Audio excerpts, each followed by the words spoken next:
في ليلة واحدة مدينة كاملة اختفت.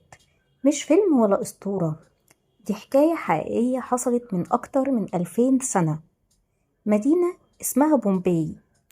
الناس هناك كانوا عايشين يوم عادي جدا، حد بيبيع في السوق، حد بيضحك، حد بيجهز أكل. ولا حد فيهم كان يعرف إن بعد ساعات قليلة كل حاجة هتنتهي.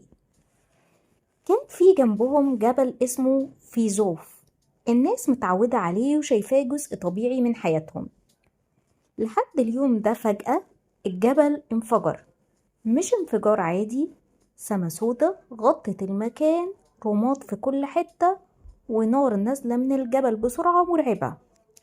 الناس جريت صرخت حاولت تهرب، بس الوقت للأسف كان أسرع منهم، وفي ساعات قليلة بس مدينة كاملة اتدفنت تحت الرماد.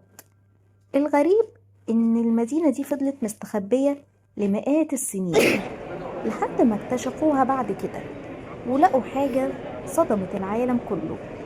لقوا البيوت زي ما هي، الأكل مكانه، الشوارع، حتى آثار الناس كانت موجودة. كأن الزمن وقف فجأة. ولحد النهاردة لما الناس بتزور المكان ده بيحسوا بإحساس غريب جدا، إن البشر مهما حسوا إنهم مسيطرين على كل حاجة، اللحظة الواحدة ممكن تتغير كل شيء.